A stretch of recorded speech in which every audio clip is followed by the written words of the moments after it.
చేయబడి 1వ సంకీర్తనను ఉత్తర ప్రస్తుత రీతిగా చదువుకుందాం.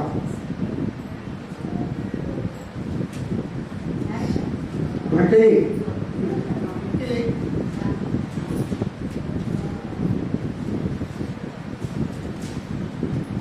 1వ సంకీర్తన కుట్టి వచ్చి చదివిపిస్తుంది. మోహిత 1వ సంకీర్తన ఉత్తర ప్రస్తుత రీతిగా చదువుకుందాం.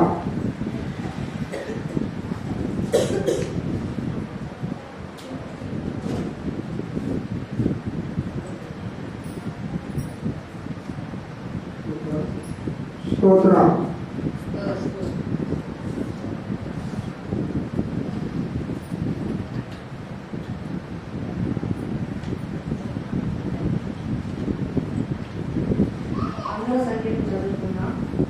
సమస్త దేశములారా యెహోవాకు ఉత్సాహధ్వని చేయుడి, సంతోషముతో యెహోవాను సేవించుడి. ఉత్సాహగానం చేయుచు ఆయన సన్నిధికి రండి. యెహోవాయే దేవుడని తెలుసుకొనుడి. ఆయనే మనలను చేసెను, మనము మనలను చేయలేదు. మనము ఆయన వారము, మనము ఆయన ప్రజలము, ఆయన మేపు గొర్రెలము. కృతజ్ఞతార్పణలు చెల్లించుచు ఆయన గుమ్మములలో ప్రవేశించుడి. కీర్తనలు పాడుచు ఆయన ఆవరణములలో ప్రవేశించుడి. ఆయనను స్తుతించుడి. ఆయన నామమును కనపరచుడి. యెహోవా దయాళుడు, ఆయన కృప నిత్యముండును. ఆయన సత్యము తరతరములుండును. హల్లెలూయా. Praise the lord. సమస్త దేశములారా యెహోవాను స్తుతించుడి.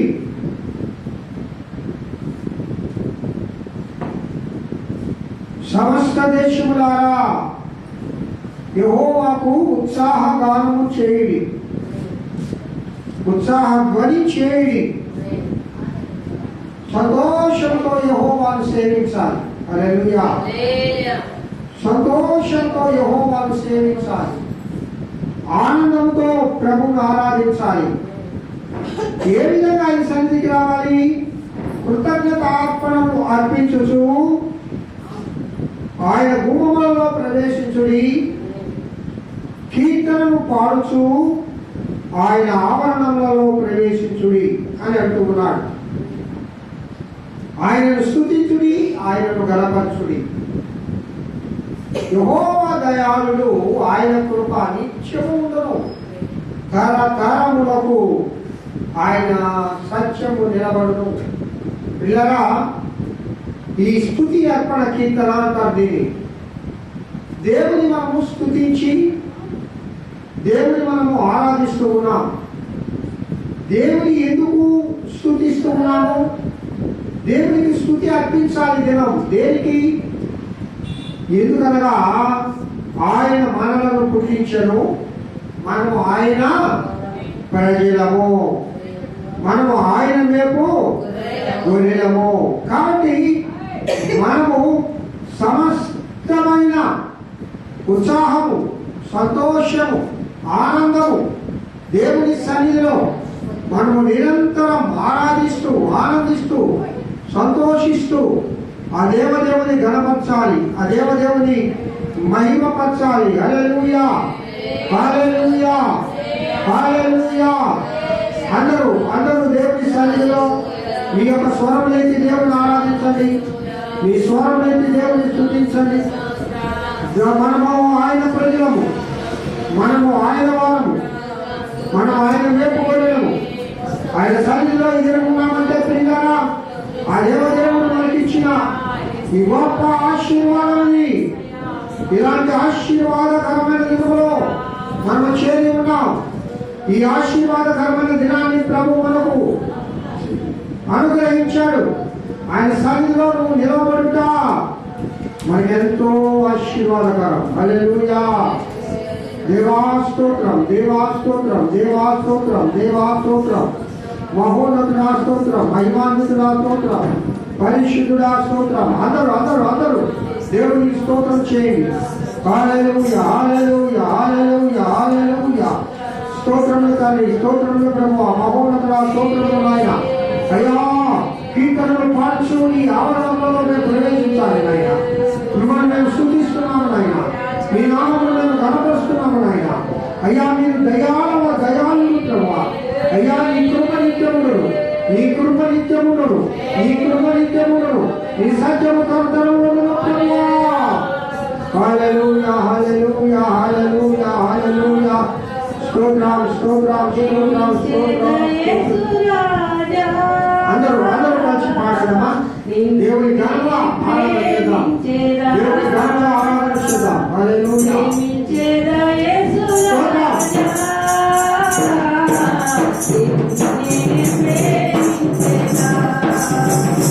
ఆమేన్.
మాతో మాట్లాడుతున్న విధానాన్ని పెట్టుకుంటాం. అయా వచ్చిన ప్రతి వీడియో మీరు దర్శించు. అయా మీ కృపలో ఒక్కొక్కరితో మాట్లాడు. అయా నీ మెల్లగైన స్వరంతో మాతో మాట్లాడు. దేవా మీ కృపలో దేవా నాయన నీ దాసుడిని నాయన అమరించి మాట్లాడమని యేసు నామములో పేరిట వేడుకొంచున్నాను తండ్రి. ఆమేన్ ఆమేన్ హల్లెలూయా. స్తోత్రం. అందరికీ వందనాలమ్మా. కదా నేను కొంచెం ముందు జరిగితే వాళ్ళు కూడా జరుగుతారు కదా. ముందు జరగనిక శ్రీరమ్మ అహల్య ముందు జరగండి. దేవుని పరిశుద్ధ నామమున నాకు స్తోత్రం కలుగుగాక. హల్లెలూయా హల్లెలూయా. మీ అందరికీ యేసుక్రీస్తు నామం పేరిట పునరుద్ధాన ఆశీర్వాదములు తెలియజేస్తున్నాను. పిల్లగా ఈ దిన వాక్య ధ్యానములకు వెళ్దాం. అపొస్తలుల కార్యములు 6వ అధ్యాయము 5వ వచనాన్ని చదువుకుందాం. అపొస్తలుల కార్యములు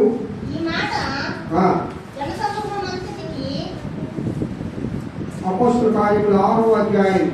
ఈ మాట జనసమూహం అందరికి ఇష్టమైనందున వారు విశ్వాసముతోను పరిశుద్ధాత్మతోను నిండుకున్న వాడైన స్టెఫను, ఫిలిప్పు, ప్రొకొరు, నికానోరు, తీమోను, పర్మెనాసు, యూదుల మత ప్రవేశకులను, అంత్యోకయ వాడును నికోలాసును వారిని ఏర్పరచుకొని వారిని అపోస్తలుల ఎదుట నిలవబెట్టిరి. వీరు ప్రార్థన చేసి వారి మీద చేతులుంచిరి. హల్లెలూయా. పిల్లగా అపోస్తలులు అభివృద్ధి చెందుతూ ఉన్నారు. దేవుని సువార్త విస్తరించవలసి ఉంది. పెంతెకోస్తు దినమున ఆ యొక్క పరిశుద్ధాత్మ పురుషులను కనిపెట్టిన తర్వాత పరిశుద్ధాత్మ దేవుడు ఆ 120 మందిని అభిషేకించిన తర్వాత సంఘము విస్తరించడం ప్రారంభించింది. ఆయా ప్రాంతాలలో సంఘము విస్తరిస్తూ ఉన్నప్పుడు అక్కడున్న పెద్దలందరూ ఒక ఆలోచన చేశారు. సంఘము విస్తరిస్తుంది కాబట్టి మరి కొంతమందిని మనము సేవకులుగా అభిషేకించాలి. పిల్లరా మనం ఇక్కడ చూసినప్పుడు ఆ దినంలో శిష్యుల సంఖ్య విస్తరించినప్పుడు అనుదిన పరిచర్యలో తమలోని విధవరాలను జనతుకు చూచిరని హెబ్రీయుల మీదకి గ్రీకు భాష మాట్లాడు యూదులు సరసాగిరి. అప్పుడు 12 అపోస్తలులు ఏం చేశారంటే జన సమూహాన్ని అంతటిని పిలిచి, మేము దేవుని వాక్యము బోధించుతామని మీకు ఆహారం పంచిపెట్టాలనా? కాబట్టి అది యుక్తము కాదు. కాబట్టి సహోదరులారా, ఆత్మతో జ్ఞానముతో నిండుబడిన మంచి పేరు పొందిన 7 మనుషులను మీలో ఏర్పరచుకోండి, మేము వారిని ఈ పనికి నియమించము. ఏ చెప్తున్నారు? ఏ పనికి? అక్కడ ఎవరెవరికి ఏమేమి కావాలో ఆ సంఘంలో అవసరతలు తీర్చడానికి 7 ఏర్పాటు చేయమని చెప్పుకుంటున్నారు. వాళ్ళు ఎలాంటి వాళ్ళైనారమ్మా? ఎలాంటి వాళ్ళైనా విన్నారా మీరు? వాళ్ళు ఎలాంటి వారుగా ఉండాలంటే ఆత్మతోనూ జ్ఞానంతోనూ నిండుకున్న వారుగా ఉండాలి. వాళ్ళు ఆత్మతో జ్ఞానంతో నిండుకున్న వారుగా ఉండాలి. మంచి పేరు కూడా తెచ్చుకొని ఉండాలి. అలాంటి 7 మనుషులను ఇక్కడ నియమిస్తూ ఉన్నారు. వారిలో మొట్టమొదటి వారు ఎవరనగా స్టెఫను. హల్లెలూయా.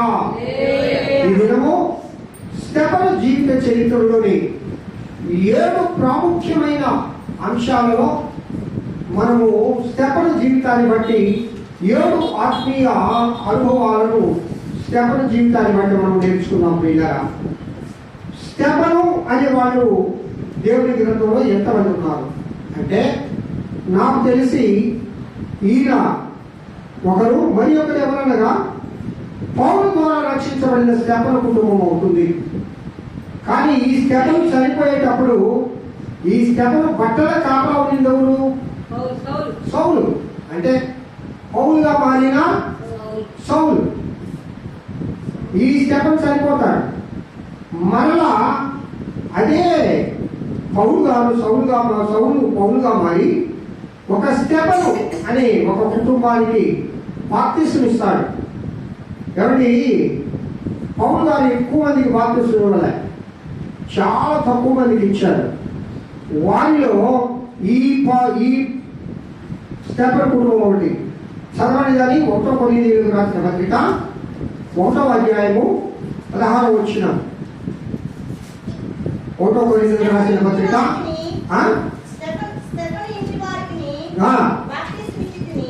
స్టెఫను ఇంటి వారికి బాప్తిస్మం ఇచ్చితిని.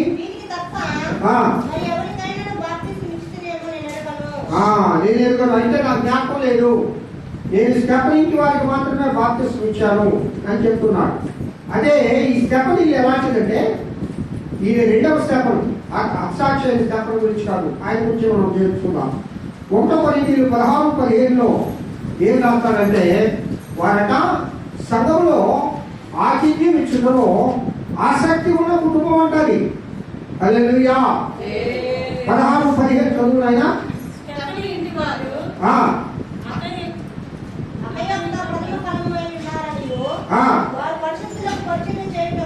పరిశుద్ధులకు పరిచర్య చేయుటకు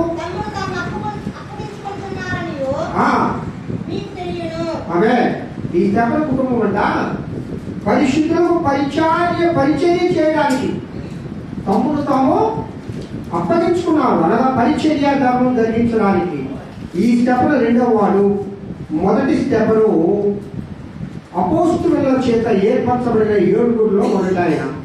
స్టెఫను అంటే అర్థం తెలుసా ఎవరికైనా? నేను చెప్తూ ఉంటాను కానీ మీరు మర్చిపోతూ ఉంటాను. కారణం ఏంటంటే నేను రాసుకోను కదా. ఎవరైతే డైరీ పెట్టి దేవుని వాక్యాన్ని నోట్ చేసుకుంటా ఉంటారో వాళ్ళు ఎప్పటికీ జ్ఞాపకం పెట్టుకుంటారు. మళ్ళా ఇంటికి వెళ్ళి దాన్ని ఒకసారి ధ్యానం చేసుకోవడం. ఏదో ఇది ఇక్కడ వెళ్ళిపోదాంలే అనుకుంటే అది మన హృదయాలలో నిల్వ చేయడం ఉండదు కదా. మనం రాసుకోవాలి. స్టెఫను అంటే అర్థం ఏంటనగా కిరీటము అని అర్థం. స్టెఫన్ అంటే అర్థం ఏంటి? కిరీటము.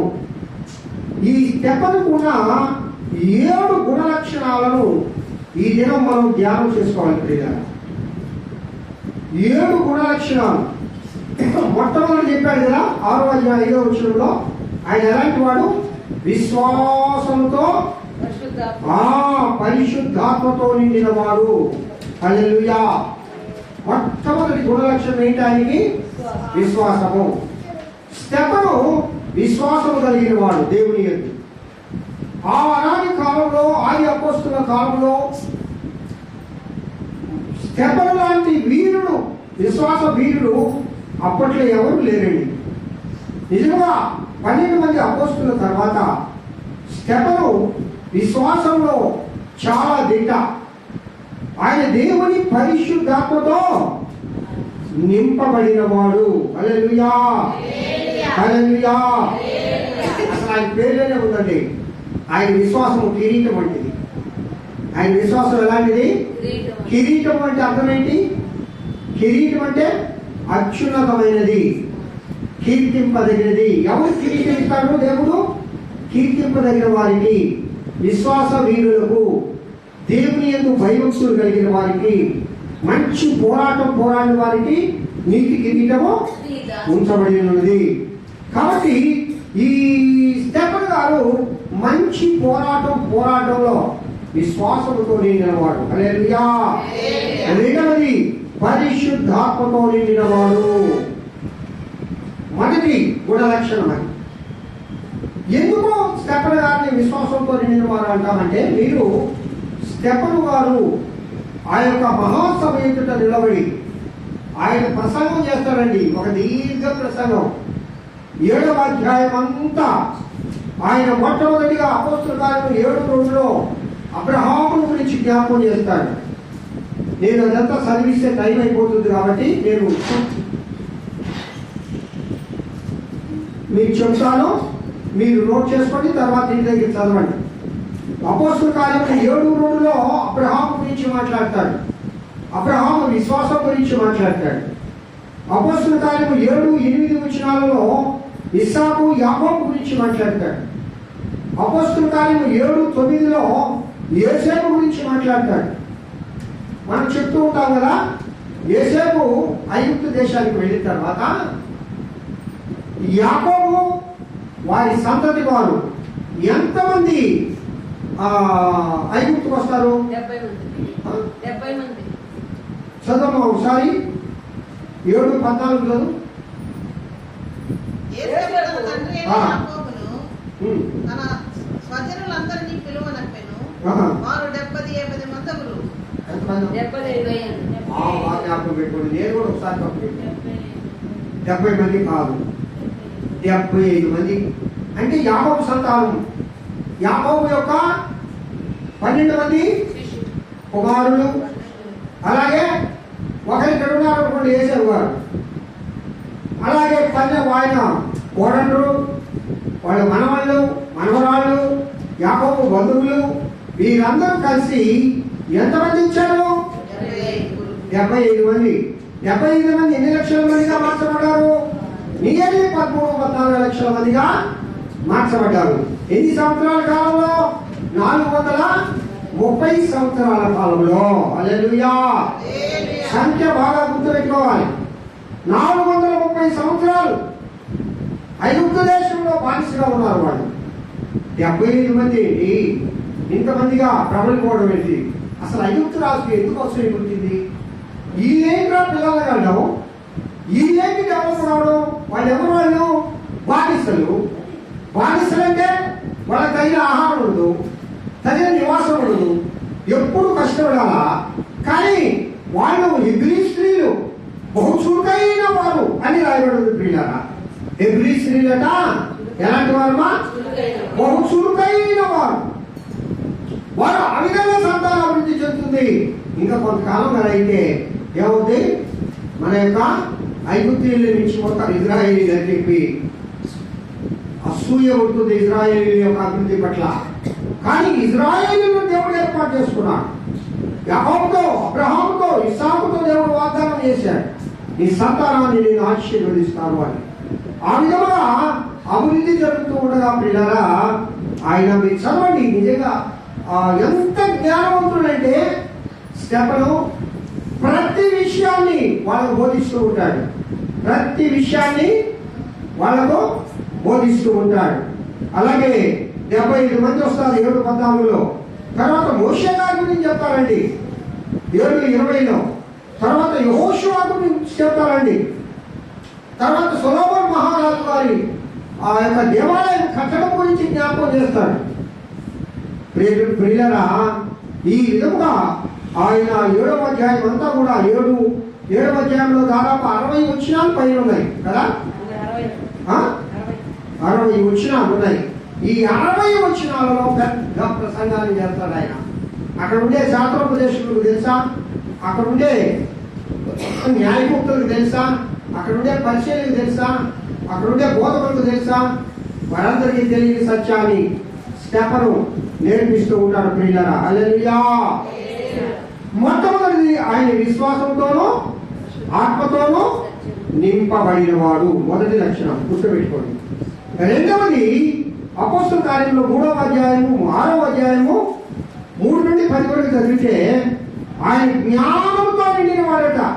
ఎందుకు ఆ మాట అంటారు? ఆయన దగ్గరికి వచ్చి వాదిస్తున్నారట. ఆయన దగ్గరికి వచ్చి మాట్లాడుతూ ఉంటే ఆయన యొక్క జ్ఞానం ఉందో, ఆయన యొక్క ప్రావీణ్యం ఉందో ఎవ్వరు కూడా నిలబడలేదంట. చదువమ్మా బాబు. కాబట్టి సహోదరులారా, ఆత్మతోను జ్ఞానముతోను నిండుకొని మంచి పేరు పొంది 7 మనుషులు మీలో ఏర్పరచుకొనుడి. వారిని ఈ పనికి నియమింతుము. అయితే మేము ప్రార్థన యందును వాక్య పరిచర్య యందును ఎడతెగక యుందుమని చెప్పిరి. హల్లెలూయా. అక్కడ ఆయన మాట్లాడే మాటలు కదా. ఆయన జ్ఞానం ఎలాంటిదంటే 7వ అధ్యాయంలో చెప్పుకున్న అంశాలన్నీ మనం ఒకసారి చూసినప్పుడు ఆయనకు ప్రత్యుత్తరం ఇవ్వడానికి వారికి జ్ఞానం సరిపోవడం లేదంట. ఆయనతో వాదించడానికి వారికి జ్ఞానము సరిపోవడం లేదు. ఆ మాట అది దేవుని గ్రంథంలో రాయబడింది. ప్రియులారా, ఆయనను ఎవరు కూడా ఎదిరించలేని పరిస్థితి, ఆయనతో సంభాషించలేని పరిస్థితి, ఆయనతో డెబిట్లో కూర్చోడానికి ఎవరికి కూడా ఆ జ్ఞానం సరిపోవడం లేదు. ఎక్కడి నుంచి వచ్చిందండి జ్ఞానము? జ్ఞానం ఎవరిచ్చేది? యెహోవా యందు భయభక్తులు కలిగి ఉంటే జ్ఞానమునకు మూలము. ఆమేన్. దేవుని యందు భయభక్తులు కలిగి ఉంటే జ్ఞానం ఉంటుంది. ఈ లోక సంబంధమైన పుస్తకాలు చదవండి, ఈ లోక సంబంధమైన జ్ఞానం వస్తుంది. ఈ లోక సంబంధంగా మనం అభివృద్ధి చెందుతాం. కానీ పరలోక జ్ఞానం కావాలంటే దేవుని యందు భయభక్తులు కలిగి ఉండాలి. అవును కదా. స్టెఫెను గారు ఎలాంటి వారు?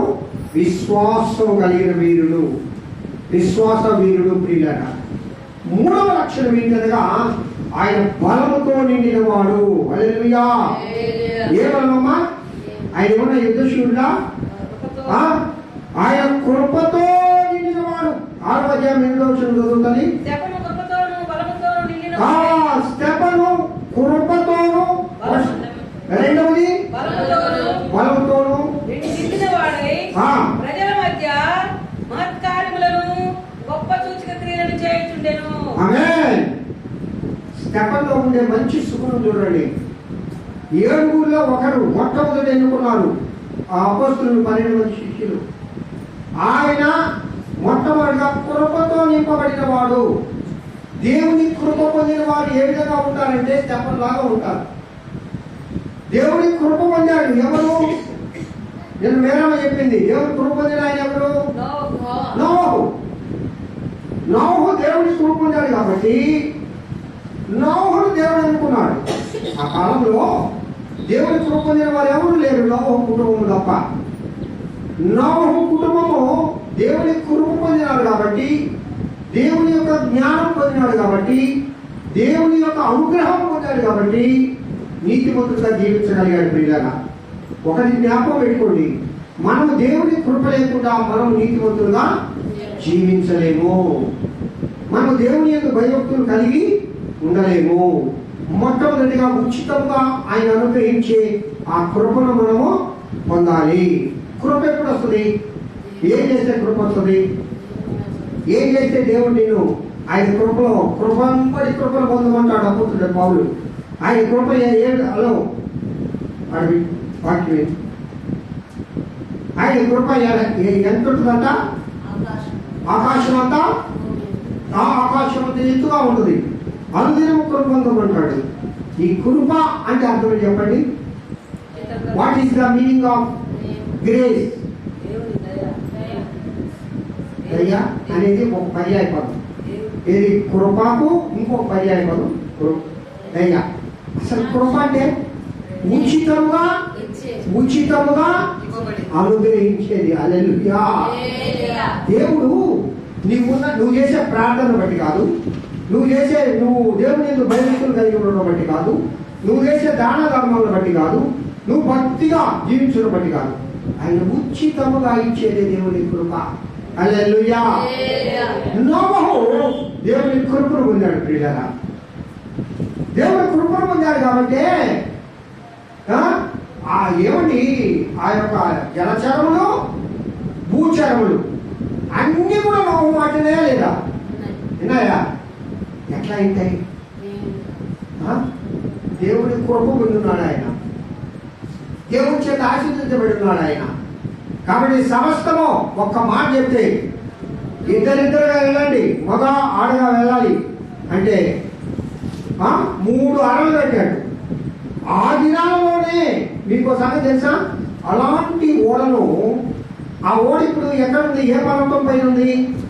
అరారాత పర్వతం పైన ఉంది. ఆ నమూనాను పెట్టుకొని అమెరికా వాళ్ళు అదే ఓడను మళ్ళా కట్టారు. ఎంత వండర్గా ఉంటుందంటే ఇప్పుడుండే ఆ జ్ఞానం ప్రకారం పెట్టారు వాళ్ళు. ఎంత వండర్! కానీ ఆ దినాలలోనే కొన్ని వేల సంవత్సరాల క్రితం ఈ జ్ఞానం ఎక్కడిది? ఎవరు ఆ శిల్పి? ఎవరంటే దాని రూపకర్త? ఎవరు దాన్ని కట్టించిన ఆయన అంటే నోవహుకు దేవుడు ఇచ్చిన జ్ఞానం కొద్ది కట్టాడు. హల్లెలూయా. కొత్తలు చెప్పారు, ఎక్కడెక్కడ కిటికీలు ఉండాలని ఎవరు చెప్పారు, ఎంత కొత్తలు ఉండాలని చెప్పాడు, ఏ విధంగా కట్టబడాలని చెప్పాడు, ఎన్ని గదులు ఉండాలని చెప్పాడు. అదంతా దేవుడి చిత్తాన్ని నోవహు నెరవేర్చాడు కాబట్టి సఫలీకృతం కాగలిగాడు. హల్లెలూయా. దానంతటికీ ఒకటే కారణం ఏంటనగా నోవహు దేవుని కృప పొందినవాడు. అలాగే స్టెఫను కూడా దేవుని కృప పొందాడు కాబట్టి దేవుని కృప పొందిన వాళ్ళు ఉంటే మరి ఒక లక్షణం ఏంటంటే బలము అనుగ్రహిస్తాడు దేవుడు. ఏ బలము? ఆత్మీయ బలము. దేవుని కృపను ఎప్పుడైతే పొందుతావో ఆత్మీయ శక్తిని దేవుడు నీకు అనుగ్రహిస్తాడు, ఆత్మీయ బలమును దేవుడు నీకు అనుగ్రహిస్తాడు. నువ్వు చిన్నదానికే నీలా పడిపోవు. చిన్న శోధన వస్తేనే నువ్వు ఓయో ఇంకనే లేను నా బ్రతికింతే అనేది నీలో నిరుత్సాహం రాదు. కారణం ఏంటి? దేవుడు కృపను పొందుతావు కాబట్టి దేవుడు నీకు ఏమిస్తాడు? ధైర్యం ఇస్తాడు. హల్లెలూయా. ఎలాంటి ధైర్యము? సింహాల నోడలను మోయించగలిగిన ధైర్యం, అగ్ని గడ్డకములలో ప్రవేశించగలిగిన ధైర్యం, ఎర్ర సంద్రమును 2 పాయలుగా చేయగలిగిన ధైర్యం, బండ నుండి నీటిని రప్పించగలిగిన ధైర్యం. ఇదంతా ఎక్కడి నుంచి వచ్చింది ప్రియులారా? దేవుని కృప పొందడం బట్టి. దేవుని కృప పొందిన బిడ్డలు దేవుని బలం పొందుతారు. మోషే, నాకెందుకయ్యా నువ్వు ప్రార్థన చేస్తావు? అదిగో నువ్వు చేయి, నీకు నేను కృప ఇచ్చున్నా, నీకు నేను బలం ఇచ్చున్నా. హల్లెలూయా. దేవుని బిడ్డలారా, ఇక్కడ దేవుడు ఆ స్టెఫనును బలముతో నింపాడు. మొట్టమొదటి కృపతో నింపాడు, రెండవది బలముతో నింపాడు. బలముతో నింపబడిన వాడట అద్భుత కార్యాలు, సూచిక క్రియలు చేస్తా ఉన్నాడు. హల్లెలూయా. అదేంటయ్యా? అపోస్తులు కదా అద్భుత కార్యాలు చేసేది, అపోస్తులు కదా సూచిక క్రియలు చేసేది అంటే అపోస్తుల ద్వారా అభిషేకించబడిన వాడు స్టెఫను. దేవుని యందు భయభక్తులు కలిగిన వాడు కాబట్టి స్టెఫను మహాజ్ఞానంతో నిండినవాడు, విశ్వాసంతో నిండినవాడు, ఆత్మతో నిండినవాడు, బలంతో నిండినవాడు, కృపతో నిండినవాడు కాబట్టి ఆయన ఏం చేస్తున్నాడమ్మా? సూచిక క్రియలు చేస్తూ ఉన్నాడు. హల్లెలూయా. చాలా మంది భక్తులు బయలుదేరారు. ఇప్పుడు భాషలు ఆగిపోయాయంట, స్వస్థతలు ఆగిపోయాయంట. అవి ఆ కాలంలోనే అంట, ఈ కాలంలో లేవట. అన్ని కాలంలో ఎందు ఏకరీతిగా ఉన్నవాడు మన దేవుడు. హల్లెలూయా. అయ్యా శిష్యులు ఒక్కరికే పరిశుద్ధాత్మ దేవుడు చెప్పలేదు. ఈ పరిశుద్ధాత్మ గురించి అనేక రకాలైన విధాలుగా మాట్లాడుతూ ఉంటారు. ఒక ఆయన అంటాడు, అయ్యో పెద్ద భక్తుల్ని విమర్శిస్తా ఉన్నాను, వాళ్ళు ఈ రోజు ఎంత సేవ చేస్తా ఉన్నారు, కొన్ని లక్షల మంది తృప్తిపరుస్తా ఉన్నారు. స్టీఫెన్ పాల్ గారు, అలాగే విజయ్ జైపాల్ గారు, అలాగే వారి కుమారులు, అలాగే క్రైస్ట్ చర్చి ఆయన హైదరాబాద్లో మన ఇండియా అంతట్లో ఎక్కువ మంది వచ్చేది ఆ చర్చికే. సతీష్ పాల్ గారు, సతీష్ కుమార్ గారు వాళ్ళనే విమర్శిస్తా ఉన్నాడు. ఒక ఆయన చిన్న ఆయన వచ్చి, వద్దు ఈ ఎక్కడిది ఈ బోధ, ఇదంతా అబద్ధ బోధ. ఎందుకు ఈ బోధలు వస్తూ ఉన్నాయి? వాళ్ళు దేవుని కృపతో నింపబడిన వారు కాదు, వారు దేవుని ఆత్మతో నింపబడిన వారు కాదు. ఎవరైతే దేవుని కృపతో నింపబడతారో, ఎవరైతే దేవుని ఆత్మతో నింపబడతారో ఇలాగా వారు దేవుని జ్ఞానం పొందుతారు. హల్లెలూయా. వారు సూచక్రియలు చేస్తారు, మహత్కార్యాలు చేస్తారు. అద్భుతములు చేయవాడు దేవుడు, మన చేత కూడా అద్భుతములు చేయించగలిగిన వాడు. ఆమేన్. మన చేత కూడా అద్భుతములు చేయించగలిగిన వాడు. ఇలా స్టెఫెన్ గారు అలాంటి విలువలు కలిగిన జీవితాన్ని జీవించాడు. ఐదవదిగా ఆయన ముఖము చదువున అపోస్తలుల కార్యములు 6వ అధ్యాయము 15వ వచనం చదువు.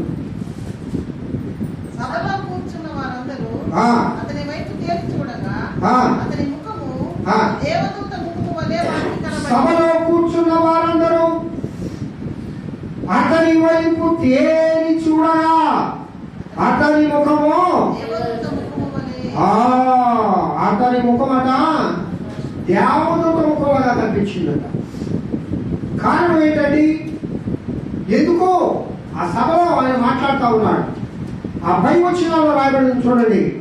మాటలాడుట యందు అతడు అగపరిచిన 10వ వచనం, మాటలాడుట యందు అతడు అగపరిచిన జ్ఞానమును, అతనిని ప్రేరేపించిన ఆత్మను వారు ఎదిరింపలేకపోయి. ఆమేన్. జాగ్రత్తగా వినాలి. దేవుని ఆత్మ ద్వారా నింపబడిన వారు, దేవుని కృప ద్వారా నింపబడిన వారు, దేవుని యందు బలముతో నింపబడిన వారిని ఎవరు కూడా ఎదిరించలేదు. హల్లెలూయా. ఆయన ముఖమట దేవదూతల ముఖంలాగా కనిపించిందట. ఆయన మాట్లాడుతూ ఉంటే ఆ సభలో కూర్చున్న వారందరికీ ఏం అర్థం కావడం లేదు. వినరా, ఇంకొకరి ముఖాన్ని కూడా చూసి ఆ విధంగా అందరూ ఆశ్చర్యపోయారు. అది ఎవరి ముఖము? మోషే ముఖము. వెరీ గుడ్ తల్లి.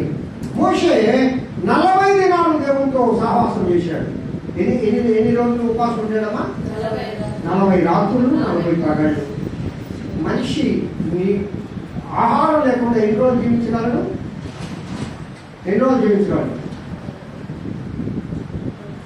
Only 40 days. ఆ పైన జీవించలేడు మనిషి, జీవించలేడు. మన పొట్టి శ్రీరాములు గారు ఎన్ని రోజులు నెల తర్వాత చనిపోయి వెళ్తారు. కారణం ఆయన కూడా నీరు ముట్టలేదు, మన ఆంధ్ర రాష్ట్రం కోసం ఆహారం తీసుకోలేదు. నిజంగా చాలా త్యాగశీలి. ఈరోజు సంబంధంగా మనకు ఈరోజు మనం ఈ విధంగా కాబట్టి ఆయన కారణం 40 దినాలు. ఆ 40 దినాలు యేసు క్రీస్తు వారు ఉన్నారు. ఆ విధంగా మొట్టమొదటిగా మోషే గారు ఉన్నారు. అలాగే ఇంకొక దేశం వాడు ఉండేది. ఎవరు? నినివే పట్టణస్తుడు. నినివే పట్టణస్తుడు అంటే ఆహారం నిన్ను లేకుండా ఉండగలరా? 40 దినాలు. మోషే ముఖము చూడడానికి కూడా ఇశ్రాయేలీయులకు ఆ ముఖంలో ఉండే ప్రసన్నత, దేవుడితో గడిపితే ఆ విధమైన ప్రసన్నత ప్రభువు అనుగ్రహించునుగాక. హల్లెలూయా. ఆయన ముఖము దేవదూతల ముఖం వలె ఉన్నది, ప్రకాశమానంగా ఉన్నది. మూడవది ప్రియులారా, 6వది ఏమిటనగా ఆయన దర్శనముతో నింపబడిన వాడు. హల్లెలూయా. అపోస్తలుల కార్యములు 7వ అధ్యాయం 55వ వచనం చదవండి. స్టెఫెన్ గారు జీవితంలో అయితే అతడు పరిశుద్ధాత్మతో నింపబడిన చూచి దేవుని మహిమను ఆ. యేసు దేవుని కుడి పార్శ్వమున నిలిచినట్టును చూచి ఆకాశము తెరవబడటయు ఆ. మనుష్య కుమారుడు దేవుని కుడి పార్శ్వమందు ఆ. నిలిచినట్టే చూచుచున్నారని చెప్పాను. ఆమేన్. యేసయ్య పరలోక రాజ్యంలో చూసిన మొదటి వ్యక్తి ఎవరు? ఎవరమ్మా? స్టెఫనే. మొదటి అక్షరాక్షి ఎవరు? స్టెఫనే. దేవుడి కోసం మొట్టమొదటిగా ప్రాణమును అర్పించిన వాడు స్టెఫను. మొట్టమొదటిగా యేసుక్రీస్తు ఆరోహణం అయిపోయిన తర్వాత ఆకాశము తెరవబడింది. యేసయ్య ఎవరి ప్రకారం కూర్చున్నాడు? తండ్రి కుడి పార్శ్వమున కూర్చున్నాడు. ఆ మహామహిమతో నిండిన ఆ దర్శనాన్ని చూడగలిగిన ఆ అనుభవం ఎవరికి? స్టెఫను గారికి ఉంది. హల్లెలూయా, హల్లెలూయా. కాబట్టి ప్రియులారా, ప్రేమతో కూడా నిండినవాడు ఏమండి? యేసుక్రీస్తువలే ఆయన అంటాడు, అయ్యా వీరేమి చేస్తున్నారు మీరు ఎరుగరు కనుక వీరిని క్షమించు. మనం మాట్లాడాలి జనంలో ఈ మాటలన్నీ కదా. యేసయ్య శిలువలో పలికిన 7 మాటల్లో మొట్టమొదటి మాట యేసుక్రీస్తు ప్రభు వారు పలికాడు. మరి స్టెఫన్ గారు యేసయ్యతో తిరిగారేమో తెలియదు కానీ ఆ యేసయ్య శిలువపై పలికిన ఆ మాటను ఇక్కడ వాళ్ళు రాళ్ళతో కొడతా ఉన్నారు, వాళ్ళు చంపేస్తూ ఉన్నారు, వాళ్ళు దూషిస్తూ ఉన్నారు, వాళ్ళు అతన్ని హింసిస్తూ ఉన్నారు. ఇప్పుడు స్టెఫన్ గారి ఒక ప్రార్థన చేస్తుంటే వాళ్ళందరినీ దేవదూతలు భస్మం చేస్తుండే. హల్లెలూయా. ఎందుకో? స్టెఫన్ ఎవరు? దేవుడు ఏర్పాటు చేసుకున్నవాడు, విశ్వాసంతో నిండినవాడు, పరిశుద్ధాత్మతో నిండినవాడు, జ్ఞానంతో నిండినవాడు, బలంతో నిండినవాడు, కృపతో నిండినవాడు. దేవదూతల యొక్క మహిమ స్టెఫన్లో కనబడతా ఉంది. దేవుని దర్శనము చూడగలిగిన కృప స్టెఫన్లో ఉన్నది. అలాంటి స్టెఫన్ నోట్లో నుంచి ప్రభువా వీరిని శిక్షించు అనే మాట గారికి వచ్చింటే అక్కడ ఉండి అందరూ వీళ్ళ ఆ క్షణంలోనే చనిపోయిందరు. కానీ ఆయన ఒక మాట మాట్లాడుతూ ఉన్నాడు. చదవండి అమ్మా మాట. 7వ అధ్యాయం 6వ వచనం.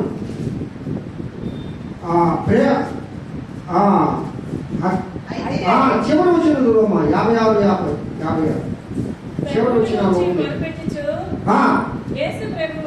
యేసు ప్రభువా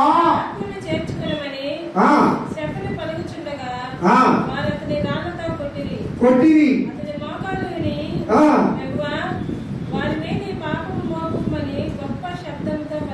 ఆమేన్, హల్లెలూయా. అయ్యా వారి మీద ఈ పాపము మోపకము అని గొప్ప శబ్దంతో పలికాడట. పిల్లరా, ఆయన ముఖాన్ని వాళ్ళు రాళ్లతో కొడతా ఉన్నప్పుడు వాళ్ళ పట్ల ప్రేమను పంచాడు కదా. ఆయన ప్రేమతో నిండిన వాడుగా ఉన్నాడు. పిల్లరా, ఆ నిజముగా అలాంటి ప్రేమ ఎవరిలో ఉంటుంది అంటే దేవుని ఆత్మ నింపుదల పొందిన వారిలో మాత్రమే ఉంటుంది. చాలా మంది చెప్తారు పరిశుద్ధాత్మ పొందాం. పరిశుద్ధాత్మ అంటే పరిశుద్ధాత్మ మనము బాప్తిస్మం తీసుకున్న వెంటనే పరిశుద్ధాత్మ వచ్చేస్తుంది, అలా పరిశుద్ధాత్మనే చదవలేదు అని అంటారు. బైబిల్ చదవండి బాగా. మీరు 8వ అధ్యాయం చదవండి.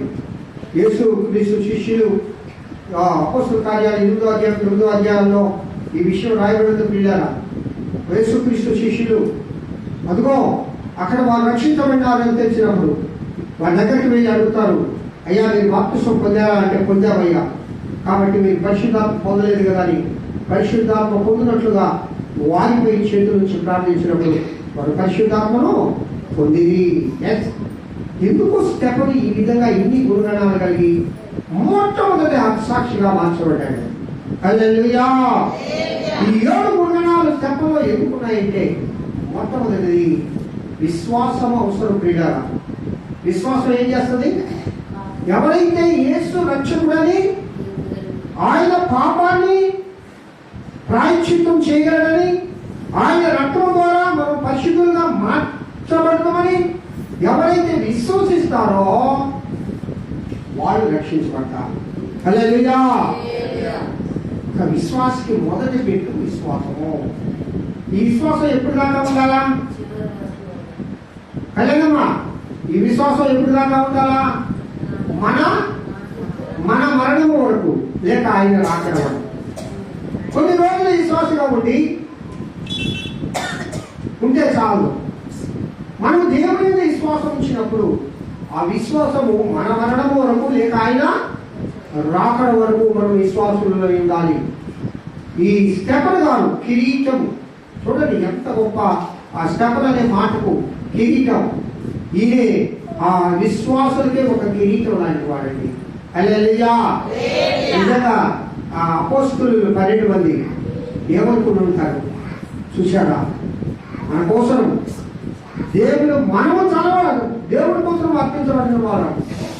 మనమైతే ఒకప్పుడు భయపడ్డాం, మనమైతే యేసయ్యనే అనుమానించాం, మనమైతే మరలా తిరిగి మనం వలలెత్తుకొని చేపలు పట్టడానికి పోయినాం.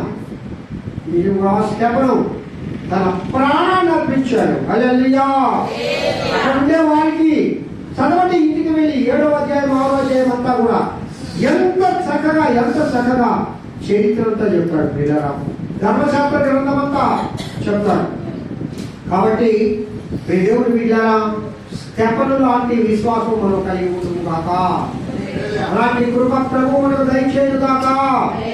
మనము విశ్వాసంతో ఆత్మతో నింపబడిన వారుగా ఉన్నప్పుడు దేవుడు పరలోక జ్ఞానాన్ని మనకు దయచేస్తాడు, దేవుడి బలం మనకు దయచేస్తాడు, దేవుడు కృపతో మనల్ని నింపుతాడు.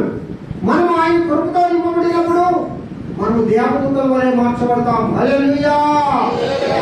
దేవదూతల ముఖంలో ఉన్న ఆ ప్రకాశం మానవునిలో కనబడాలి. చూడండి, ఎక్కువసేపు ప్రార్థించి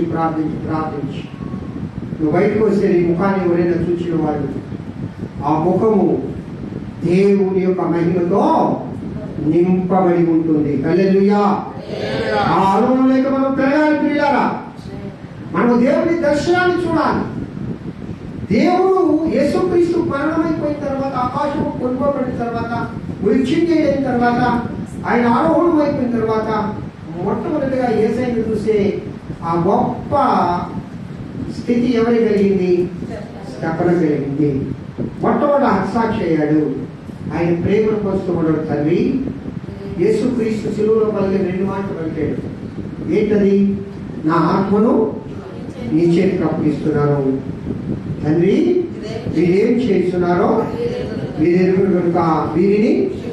ఆమేన్. స్టెఫను ఎందుకు కిరీటం అన్నారంటే, నిజముగా పిల్లగా ఆయన క్రైస్తవ లోకానికి ఒక కిరీటం. మొట్టమొదటిగా తన ప్రాణాన్ని దేవుడి కోసం అర్పించిన ఒక విశ్వాస వీరుడు స్టెఫను. కాబట్టి మనమందరం స్టెఫను జీవితాన్ని బట్టి మొట్టమొదటిగా నేర్చుకోవాల్సింది ఏంటంటే, మనం విశ్వాసంలో పట్టుదల కలిగిన వారుగా, నిలకడ కలిగిన వారుగా, ఎల్లప్పుడూ దేవునిపై ఆధారపడే వారుగా మనం జీవించాలి. హల్లెలూయా. జ్ఞానము పరలోక జ్ఞానంతో నింపబడాలి. నువ్వు జ్ఞానంతో నింపబడాలంటే దేని చదవాలా? దేవుని వాక్యాన్ని చదవాలి. దేవుని వాక్యాన్ని చదువుతూ ఉన్నప్పుడు నువ్వు పరలోక జ్ఞానంతో నింపబడతావు, బలముతో నింపబడతావు, కృపతో నింపబడతావు. అప్పుడు దేవుని దర్శనాలు చూస్తావు, మహత్కార్యాలు చేస్తావు.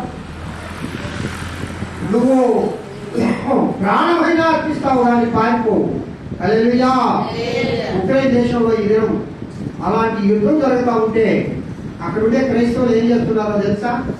వాళ్ళందరూ చప్పట్లు కొడుతూ దేవుని ఆరాధిస్తూ ఉన్నారు, దేవుని స్తుతిస్తూ ఉన్నారు. అరే బాబు, ఏంట్రా మీకు ఈ ధైర్యం? ఆ పక్కంతా బాంబులు పడుతూ ఉన్నాయి, ప్రాణాలు పడుతూ ఉన్నారు, ఏ విధంగా ఉండగలుగుతున్నారంటే వాళ్ళిచ్చే సాక్ష్యం ఏంటంటే, మేము బ్రతికితే ప్రభు కోసం బ్రతుకుతాము, చనిపోయామా ఆయన సన్నిధికి చేస్తాము, కాబట్టి మేము భయపడము అని చెప్తూ ఉన్నారు. ప్రియుల, ఎక్కడండి ఈ ధైర్యము? ఎక్కడి ఈ విశ్వాసము? నువ్వు స్టెఫన్ లాంటి మార్గదర్శకులు, స్టెఫన్ లాంటి భక్తుల ద్వారా మనం నేర్చుకోవాలి. ప్రియులగా మనం భయపడడం లేదు. యుద్ధానికి కానీ పాపులకు కానీ ప్రాణం పోతుంటే కూడా భయపడడం లేదు.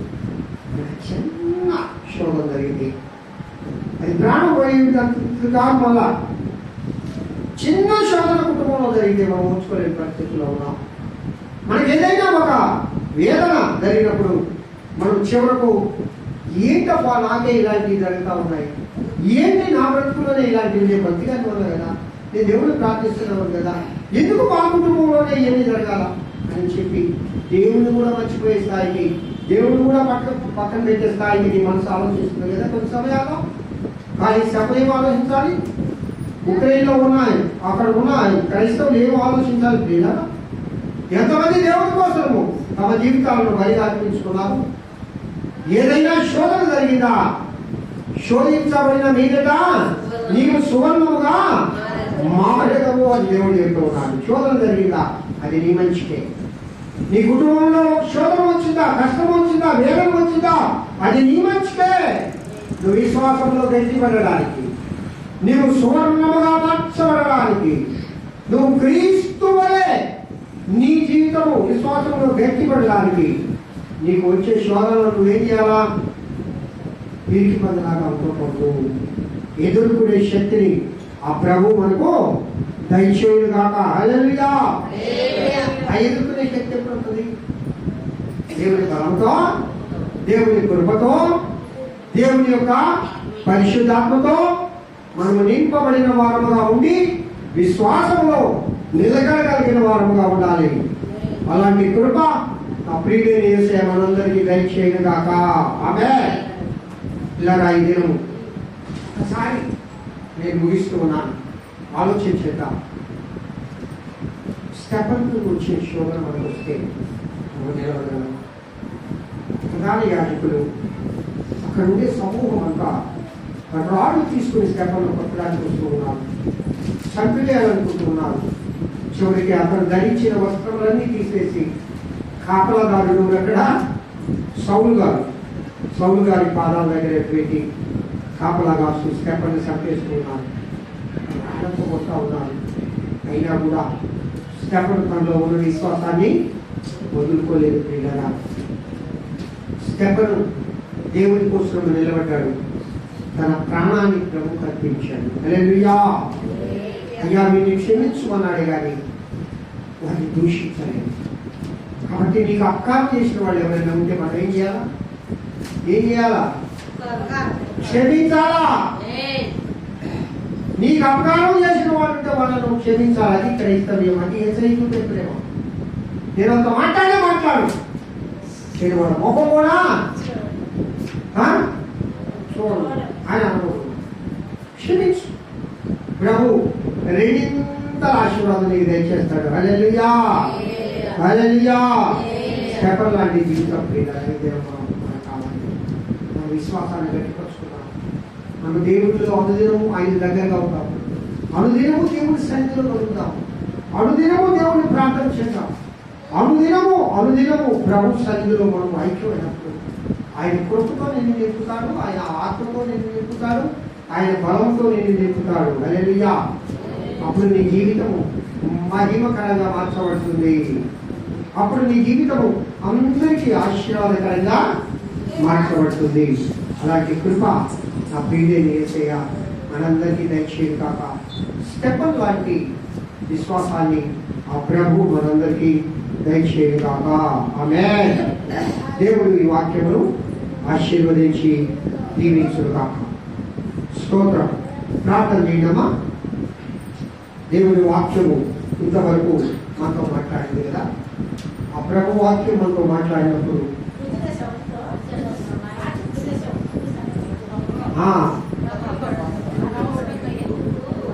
అందరూ లేచి నిలబడ్డా.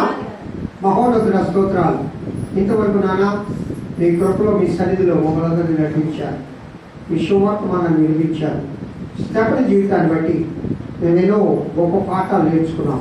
విశ్వాసం కలిగి, ఆత్మను పొంది, జ్ఞానంతో నింపబడి, కృపలతో నింపబడి, బలములు కలిగి, మీ తేజస్సు కలిగి లోకంలో జీవించే కృప మా అందరికీ దయచేయమని కోరుతున్నాను. దాని దేవా, వచ్చిన ప్రతి బిడ్డను ఆశీర్వదించండి, ప్రతి కుటుంబాన్ని దీవించండి, మా సంఘంలో ఉన్న ప్రతి కుటుంబాన్ని ఆశీర్వదించండి. ప్రభువా, నేను రాలేక ఈ దినం ఆయా పరిపాటంలో ఉన్న బిడ్డలను మీ ఆత్మ చేసుకోండి దేవా, ఆశీర్వదించండి. నాయన అనారోగ్యంతో బాధపడుతూ దేవా దేవుని సన్నిధికి వెళ్ళాలని ఆశీర్వదించిన బిడ్డలు కూడా కాలం జ్ఞాపకాన్ని బట్టి ప్రార్థిస్తూ ఉన్నాను. ఆ బిడ్డకు మంచి ఆరోగ్యం దయచేయండి. నాని బట్టి ప్రార్థిస్తూ ఉన్నాను. ఆ బిడ్డకు మంచి ఆరోగ్యం దయచేయండి. జీవము కుమార్తె తండ్రి నాయన బిడ్డను బట్టి ప్రార్థిస్తూ ఉన్నాను. ఆ బిడ్డకు మంచి ఆరోగ్యం దయచేయండి దేవా. ఇంకా మా సంఘంలో దేవా షుగర్ వ్యాధుల చేత, బలహీనతల చేత, గ్యాస్ట్రైటిస్ చేత, వివిధ రకములైన బలహీనతల చేత ఆయన అవుతున్న బిడ్డలు ఉన్నారు. అయ్యా వారందరికీ సంపూర్ణమైన స్వస్థత యేసుక్రీస్తు నామములో దయచేయబడి వచ్చిన బిడ్డలందరినీ ఆశీర్వదించమని యేసు నామములో పెద్ద వేడుకుంటున్నాను తండ్రి. పరలోకమందున్న మా తండ్రి, నీ నామము పరిశుద్ధపరచబడును గాక. నీ రాజ్యం పరలోకమందు ఎలాగో అలాగే భూమి మీద జరుగుగాక.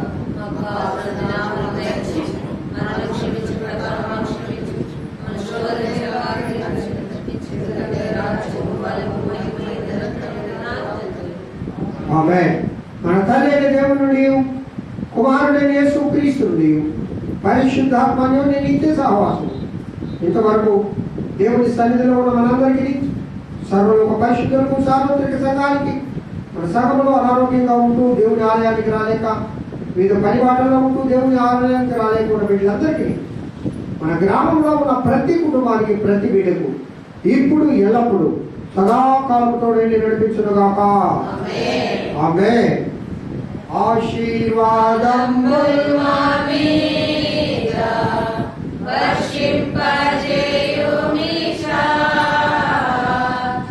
ఆశతో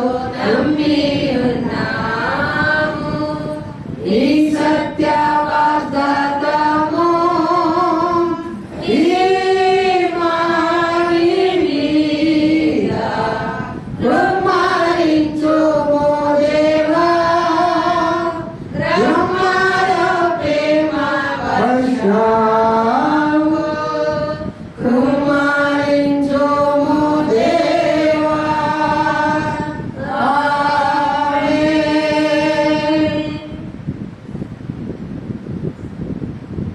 మన ప్రభు అయిన యేసుక్రీస్తు కృప, రాబో కాలంలో ఆయన కృప క్షేమములే మీ వెంట వచ్చునుగాక.